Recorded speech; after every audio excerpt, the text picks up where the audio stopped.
या आहेत सौ सुवर्णा देशमुख मॅडम. मॅडम आनंदाने सांगतायत, गणित या विषयाला घाबरणारी माझी मुले आता पियर व ग्रुपमध्ये तसेच विषयमित्रांच्या मदतीने गणित विषयाला हसत खेळत सामोरे जाऊ लागली आहेत. एखादे गणित समजले नाही तर न घाबरता ते मला विचारायला पुढे येऊ लागली आहेत. माझ्या वर्गातील सोफिया व काजल या पिसा पातळीच्या विद्यार्थिनी आज आमच्यासाठी काय आव्हान आहे मॅडम, असे उत्सुकतेने विचारतात. सोफिया आणि काजल विषयमित्राची भूमिका आनंदाने पार पाडतात.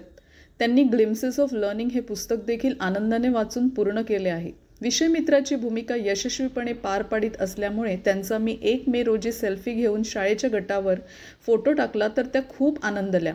सुट्टीच्या दिवसात इंग्लिश वेदकृती हे पुस्तक अभ्यासायला दिले असता त्यांचा आनंद गगनात मावेनासाच झाला. हे आहेत श्री बाळू पारधी सर. अध्ययन प्रक्रियेचे व्यवस्थापन हे प्रशिक्षण माझ्यासाठी अतिशय प्रेरणादायी ठरले आहे असे सांगताना पुढे ते म्हणतात, 6 पायऱ्या वापरताना विद्यार्थ्यांमध्ये नवचैतन्य निर्माण झालेले दिसत आहे. गैरहजेरीच्या अडचणीवर मात करण्यासाठी मी सोमवार ते शनिवार जे विद्यार्थी हजर असतील अशांसोबत शनिवारी सेल्फी घेणे सुरू केले. मग काय, माझा सेल्फी आलाच पाहिजे म्हणून मुले दररोज उपस्थित राहू लागली आणि याचा परिणाम म्हणजे 100% उपस्थिती झाली आहे. पुढे ते म्हणतात, आव्हानांमुळे संख्याज्ञान, संख्यांवरील क्रिया, गतीने वाचन करणे, श्रुतलेखन करणे अशा घटकांवर मुले आता गतीने काम करू लागली आहेत. हे सर्व करीत असताना त्यांच्यातील जिज्ञासू वृत्ती देखील विकसित होत आहे. भविष्यवेधी शिक्षणाचा हा प्रवास असाच अखंडितपणे चालत राहो अशी ते सदिच्छा व्यक्त करतात. सौ दर्शना मोकणे मॅडम. मॅडम म्हणतात, प्रशिक्षणानंतर मी माझ्या वर्गात मुलांचे त्यांच्या क्षमतेनुसार 3 गट लक्षात घेतले. सर्वप्रथम त्यांच्या आवडीनुसार घटक ठरवून आव्हाने तयार करून गटागटामध्ये त्यांना आव्हाने दिली.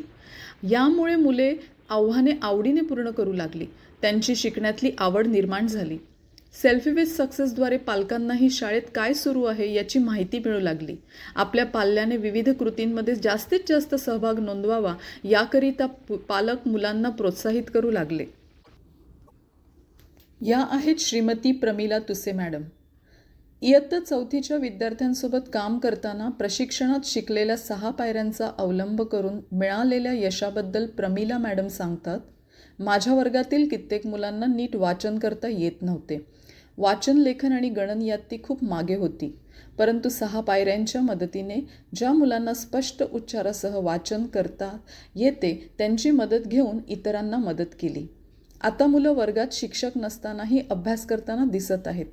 वर्गात इतर वेळी कोणी अधिकारी यायचे त्यावेळी मला आणि मुलांना भीती वाटायची.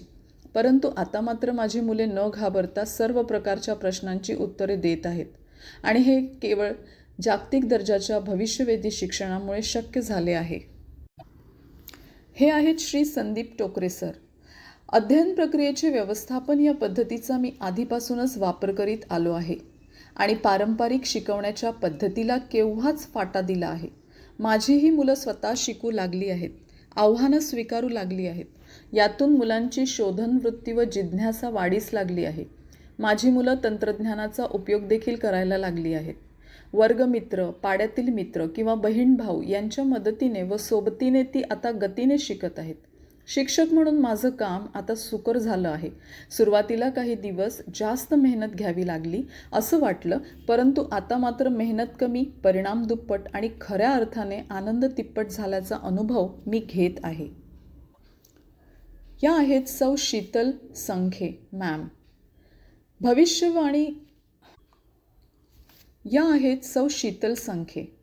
भविष्यवेधी शिक्षण प्रक्रियेचे आभार मानत शीतल मॅडम म्हणतात, पहिल्यांदाच असे प्रशिक्षण मिळाले की ज्याद्वारे पालक, शिक्षक व विद्यार्थी मिळून अध्ययन अध्यापन प्रक्रिया यशस्वीरित्या पार पाडू शकतात हे समजले व अनुभवलेही.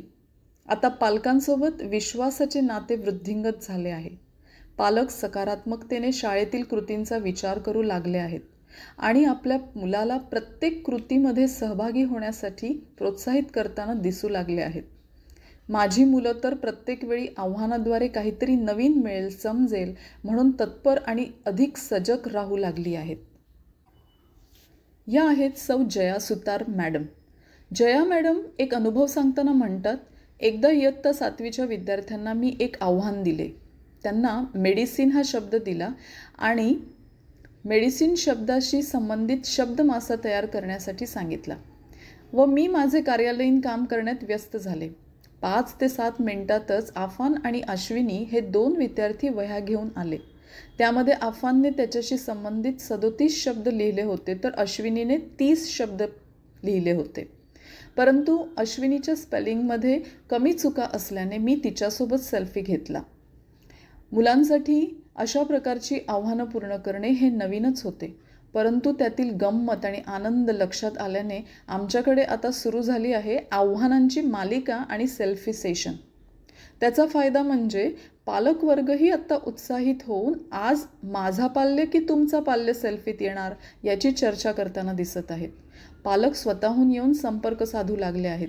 याचाच परिणाम म्हणजे यावर्षीच्या शाळेच्या स्नेहसंमेलनात पालकांचा उत्स्फूर्त प्रतिसाद व सहकार्य लाभले.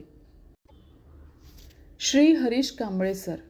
इंग्रजी असो, गणित असो की चित्रकलेची आव्हाने, मुलांच्या क्षमता कशा पणाला लागतात हे मी अनुभवत असल्याचे हरीश सर सांगतात. PLC गटावर याच्या शेअरिंग करताना व आनंद व्यक्त करताना ते म्हणतात, प्रत्येक मूल आव्हानाच्या माध्यमातून शिकण्याच्या प्रक्रियेत येत आहे. सरांना मिळालेला हा आनंद या चित्रांद्वारे आम्ही आपणापर्यंत पोहोचवण्याचा प्रयत्न करीत आहोत. हे आहेत श्री विजय रावल सर. विजय सर सांगतात, प्रशिक्षणात सुलभकाची भूमिका पार पाडल्यामुळे त्याची सुरुवात माझ्यापासून करणे क्रमप्राप्तच होते. सर्वप्रथम मी इयत्ता 4थीच्या मुलांशी अभ्यास कसा करावा यावर चर्चा केली. त्यानंतर त्यांचे गट पाडून त्यांना आव्हाने देण्यास सुरुवात केली. तंत्रज्ञानाच्या मदतीने पाठाशी संबंधित व्हिडिओ पाहायला सांगून माहिती गोळा करायला सांगू लागलो व त्याचे सादरीकरण करण्याची संधीही मुलांना मिळू लागली. गणितामध्ये किती मीटर म्हणजे 1 किलोमीटर हे समजून घेण्यासाठी विषय मित्र व त्याचा गट असे एकूण 10 गट करून एकदा मी मुलांना मैदानात घेऊन गेलो. मुलांनी स्वतः मीटरपट्टीने मैदान मापत असताना मी केवळ सुलभकाची भूमिका निभावली. मुलांना खूप खूप आनंद मिळाला. अशा प्रकारच्या लहान मोठ्या कृतीतून व आव्हानातून आता मुलांचा आत्मविश्वास खूपच वाढलेला दिसत आहे.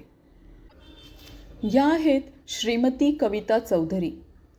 कविता चौधरी मॅडम सांगतात, या प्रशिक्षणानंतर माझी वर्गातील शिक्षण प्रक्रिया ही खऱ्या अर्थाने विद्यार्थी केंद्रित झाली आहे.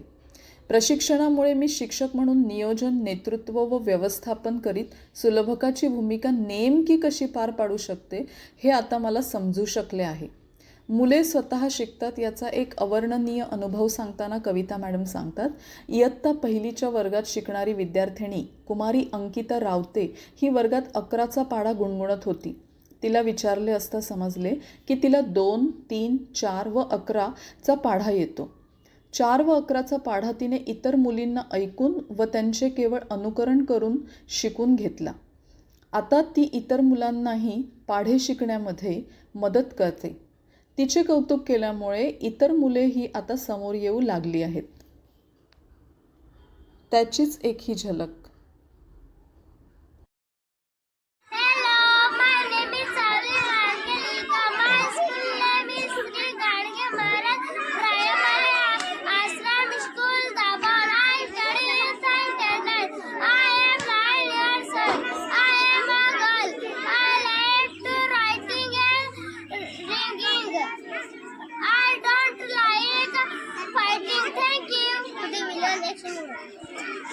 Walking, keeping her up, running, singing, eating, pulling, dancing,